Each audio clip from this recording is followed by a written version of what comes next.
조선시대 역대 왕과 왕비, 공신들의 신주를 모셔놓은 사당, 종묘. 이곳에서 제사가 이루어지는 동안 함께 진행하는 음악과 춤이 있습니다. 바로 종묘 제례악인데요. 1964년 국가무형문화재 제1호로 지정됐고 2001년에는 유네스코 세계무형문화유산에 등재된 문화유산입니다. 종묘 제례악에는 다양한 국악기들이 등장하는데요. 그 중에서도 바이올린과 비슷한 모양새와 소리로 깡깡이 혹은 깽깽이로 불리는 악기가 있습니다. 해금입니다.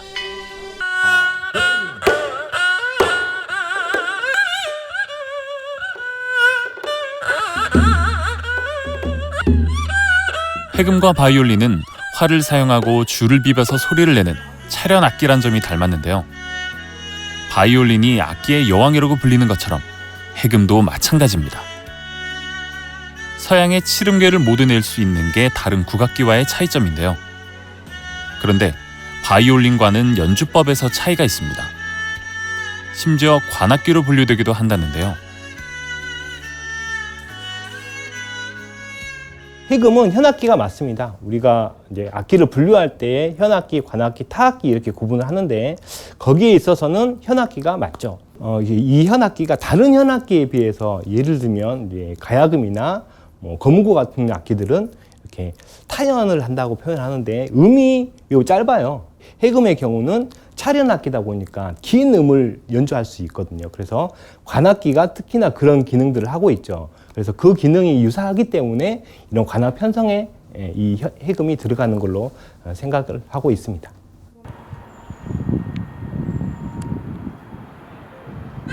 보기에는 단순하고 작아 보이는 해금.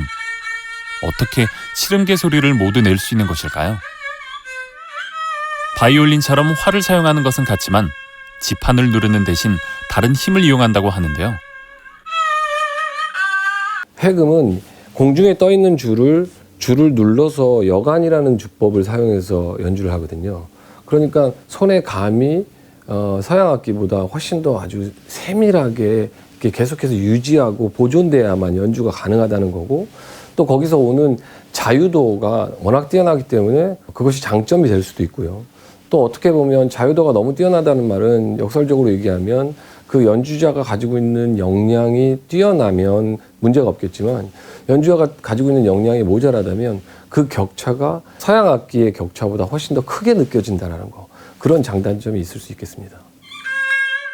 울림통을 사용하는 건 서양의 다른 현악기와 같지만 가장 큰 차이점은 현에 있는데요. 현은 단 2줄, 그리고 명주실을 사용합니다. 서양의 악기들이 동물의 내장을 말려서 만든 거트현이나 금속현을 사용하는 것과는 사뭇 다른데요. 그러니까 식물성실은 이 장력을 버티지 못했을 거예요, 첫 번째. 그래서 제가 봤을 때는 예전부터 이렇게 명주실을 썼지 않았나 싶어요. 제가 봤을 때 가장 큰 요소는 강도였을 거예요. 네. 명주실이 아니면 제가 봤을 때 이 정도 장력을 버티기는 쉽지 않을 거예요. 네, 제가 봤을 때 못 버틴다고 생각해요.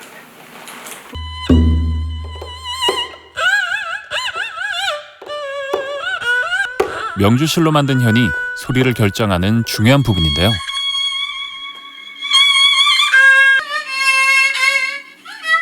이와 함께 울림통과 복판도 적지 않은 영향을 미칩니다. 나무로 된 바이올린의 울림통은 그 각도와 곡선에 따라 소리가 달라지는데요.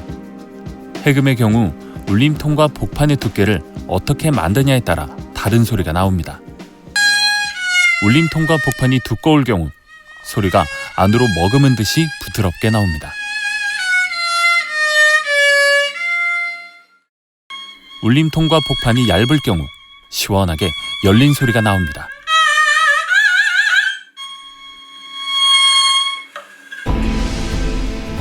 그렇다면 울림통과 복판은 무엇으로 만들까요? 해금의 울림통은 대나무 뿌리를 잘라서 만드는데요. 두께가 소리에 영향을 미치는 만큼 내부를 파내는 작업은 중요한 과정입니다. 때로는 삼배 배접과 오칠을 통해 음색을 만들어내기도 합니다. 울림통 한쪽에는 복판을 붙이는데요. 가죽이 아니라 오동나무를 붙입니다. 공명통 위에 대나무를 세우는데 그 속에는 쇠기둥을 박아 몸통에 고정시킵니다. 이 부분을 입죽이라고 부릅니다. 입죽의 윗부분에는 나무로 만든 2개의 주화를 꽂는데요. 줄을 감아 고정시키는 역할을 합니다. 복판에는 바이올린의 브릿지와 같은 원산이 놓이는데요. 주로 박곡지나 다른 나무로 만드는데요. 재료와 위치가 소리에 영향을 미치기 때문에 연주에 따라 위치를 옮기기도 합니다. 그만큼 복판과의 조화가 중요하죠. 이렇게 해금을 만드는 데는 여러 가지 재료가 쓰이는데요. 그래서 해금을 파르악기라고 부릅니다. 8가지 재료가 이 악기에 다 사용돼서 만들어지고 있는 유일한 국악기이기 때문에 그렇게 불려지고 있는 겁니다. 명주실부터 복판 위의 작은 원상까지 다양한 재료와 크기를 품고 있는 해금.